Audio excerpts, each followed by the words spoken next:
राष्ट्रवादीचे नेते आणि जयंत पाटील साहेब हे भारतीय जनता पार्टीला झोपेत पण दिसत आहेत।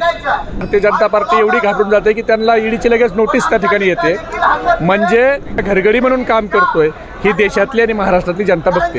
हे राष्ट्रवादी काँग्रेसच जिंकेल, दुसरा पक्ष जिंकणार नाही। आता संयमाचा बाण लोकांचा फुटायला लागलाय आणि आज तो आपल्याला महाराष्ट्रभर दिसून येतोय की तुम्हाला वाटेल त्याला तुम्ही बोलवणार, तुम्हाला वाटेल त्याला तुम्ही त्रास देणार। राष्ट्रवादी काँग्रेसचे अध्यक्ष जयंत पाटील यांना ईडी कार्यालयामध्ये काही म्हणणं जे आहे एका कंपनीच्या संदर्भात म्हणणं मांडण्यासाठी बोलवलं आहे। ईडी कार्यालयात जयंत पाटील गेलेले आहेत आणि माहितीसाठी आपल्याला सांगू इच्छितो की राष्ट्रवादीचा हा जवळपास 8वा नेता असा आहे की ज्याला ईडी कार्यालयाने बोलावलं आहे। यापूर्वी शरद पवार असतील ते देखील गेल्या 2 वर्षापूर्वी अशाच पद्धतीने ईडी कार्यालयात दाखल झाले होते आणि अशाच पद्धतीने आंदोलन जे आहे ते त्या काळात झालेलं होतं आणि तसंच आंदोलन जे आहे आता जयंत पाटील हे जेव्हा ईडी कार्यालयात गेले त्यावेळी सगळ्या युथ असतील आणि राष्ट्रवादीचे सगळे नेते असतील ते या ठिकाणी आंदोलन करत आहेत आणि जयंत पाटील यांना पाठिंबा देत आहेत। आपण पाहिलं ईडीच्या कार्यालयामध्ये प्रफुल्ल पटेल असतील, त्याचबरोबर छगन भुजबळ असतील,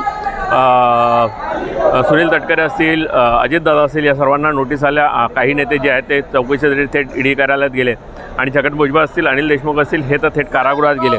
आता जयंत पाटील यांची चौकशी जी आहे ती या ठिकाणी होते।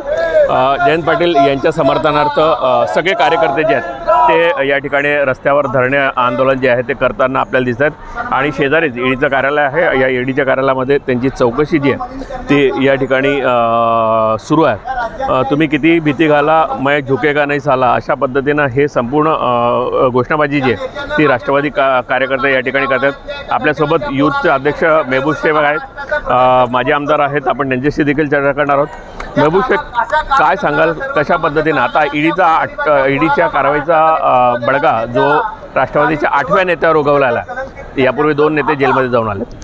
असं आहे की जसं मुघलांच्या घोड्याला संताजीत धनाजी पाण्यात दिसायचे, तसं राष्ट्रवादीचे नेते आणि जयंत पाटील साहेब हे भारतीय जनता पार्टीला झोपेत पण दिसत आहेत आणि म्हणून राष्ट्रवादी काँग्रेस पक्ष आणि आदरणीय पवार साहेबच आपल्याला देशामध्ये हरवू शकतात ही भावना भारतीय जनता पार्टीच्या नेत्याच्या मनात असल्यामुळं जाणीवपूर्वक सूडबुद्धीनं त्या ठिकाणी ते काम करतायत आणि राष्ट्रवादी काँग्रेस पक्षाच्या नेत्याला त्रास देत आहेत। 35 वर्षात ज्या भारतीय जनता पार्टीनं जयंत पाटील साहेबांच्यावर भ्रष्टाचाराचा साधा आरोप केला नाही, त्या जयंत पाटील साहेब ज्यावेळेला पवार साहेबाची बाजू घेतात 2 मेला, ते जयंत पाटील साहेब ज्यावेळेला फौजदाराचा हवालदार झाला असं म्हणतात आणि राज्यभर पवार साहेबाच्या विचाराचे कार्यकर्ते निर्माण करण्यासाठी प्रत्येक राज्यातल्या तालुक्यात जातात, त्यावेळेला भारतीय जनता पार्टी एवढी घाबरून जाते की त्यांना ईडीची लगेच नोटीस त्या ठिकाणी येते, म्हणजे विरोधकाला नामोहरण करण्यासाठी ईडी हा भारतीय जनता पार्टीचा घरगडी म्हणून काम करतोय ही देशातली आणि महाराष्ट्रातली जनता बघते।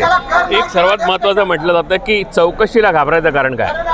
कोणी चौकशीला घाबरलं नाही। आमच्यामध्ये कोणी चौकशीला जर घाबरले असते तर छगन भुजबळ साहेब जेलमध्ये गेले नसते, अनिल देशमुख साहेब जेलमध्ये गेले नसते आणि हे लोक आज जर तुम्ही बघितलं ना तर पवार साहेब कुठे घाबरले, ते तर म्हणाले की ईडी माझ्या घरी नको, मीच स्वतः ईडीकडे जातो। तर राष्ट्रवादी काँग्रेस पक्ष हा देशाला पर्याय ठरू शकतो। राष्ट्रवादी काँग्रेस पक्ष हा भारतीय जनता पार्टीला पर्याय ठरू शकतो आणि या ठिकाणी दुसरं कोणी म्हणजे दुसऱ्या पक्षाचं नाव घेणार नाही, परंतु हा आपल्याला त्या ठिकाणी प्लस ठरेल म्हणून त्याला कुठेतरी या कार्यकर्त्यांवर कारवाई व्हावी म्हणून जयंत पाटील स्वतः त्या ठिकाणी आलेत। हा तो निष्कलंक स्वच्छ चारित्र्याचा माणूस त्या ठिकाणी तुम्ही बघताय। आतापर्यंत कोणाला वाईट न बोलणारा आणि कोणाशी बोलायचं तारतम्य सांभाळून बोलणारा म्हणजे असा संयमी नेता आहे। तर त्याच्याविषयी राज्यातून लोक आलेत आणि राज्यभरातून लोकांमध्ये आंदोलनं सुरू झाले।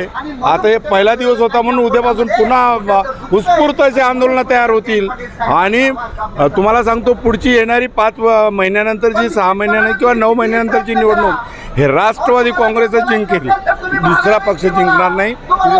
यापूर्वी अनेक नेत्यांची चौकशी झाली, मग जयंत पाटलांच्या चौकशीला एवढा हे का? असं आहे की आत्तापर्यंत चौकशीला हे सारखं बोलवत आहेत, पण आता द्वेष भावनेचा टोक ह्यांनी गाठलाय, म्हणजे ह्यांना वाटेल त्याला चौकशीला बोलवायचं म्हणून आता संयमाचा बाण लोकांचा फुटायला लागलाय आणि आज तो आपल्याला महाराष्ट्रभर दिसून येतोय की तुम्हाला वाटेल त्याला तुम्ही बोलवणार, तुम्हाला वाटेल त्याला तुम्ही त्रास देणार आणि याच्या विरोधात आता युवक मोठ्या प्रमाणात राज्यभरात आज प्रत्येक तालुक्यात जवळपास आमच्याकडे आत्ता आकडेवारी आली 276 पेक्षा पेक्षा जास्त तालुक्यात आत्ता आंदोलन झालीत. अजून संध्याकाळपर्यंत सगळ्या महाराष्ट्रात आंदोलन होत आहेत आणि राज्यामध्ये आता लोक द्वेषाने येत आहेत की तुम्ही ईडी लावताय, तुम्ही ईडीच्या धमक्या देताय आणि लोकशाहीचा पायमल्ली करताय. म्हणून आज लोक त्या ठिकाणी मोठ्या संख्येने येतात. ह्यांनी कर्नाटकमध्ये हेच केलं. डी के जे त्या उपमुख्यमंत्री त्यांना प्रदेशाध्यक्ष असताना ईडी लावली, तर कर्नाटकमध्ये भाजपा 63वर आली. आज जयंत पाटील साहेब राष्ट्रवादीचे प्रदेशाध्यक्ष आहेत. तुम्ही त्यांना ईडीचा त्रास देणार तर तुम्ही 50च्या वर जाणार नाही, कारण महाराष्ट्राची जनता ही उघड्या डोळ्याने बघताय की तुम्ही कशा द्वेष भावनेने हे कारवाई करतायत. नक्कीच ही संपूर्ण कारवाई जी आहे ती द्वेष भावनेने चालू असल्याचं मत जे आहे ते राष्ट्रवादीच्या अनेक कार्यकर्त्यांना आणि पदाधिकाऱ्यांना या ठिकाणी वाटते. पण अजून चौकशी जी आहे ती जयंत पाटील यांची ईडी कार्यालयात आपण पाहू शकतो की ईडी कार्यालयात चौकशी सुरू आहे आणि थोड्या वेळामध्ये ईडी कार्यालयामधून त्यांना किती वाजता सोडलं जातं हे देखील महत्त्वाचं आहे. आणि त्यानंतर ईडी कार्यालय आणखी त्यांची चौकशीसाठी त्यांना पुन्हा या ठिकाणी बोलवणार का, हा देखील एक महत्त्वाचा प्रश्न आहे. पण जोपर्यंत जयंत पाटील हे ईडी कार्यालयात आहे तोपर्यंत आंदोलन जे आहे ते सुरूच राहील असं या संपूर्ण पदाधिकाऱ्यांनी या ठिकाणी म्हटलं आहे.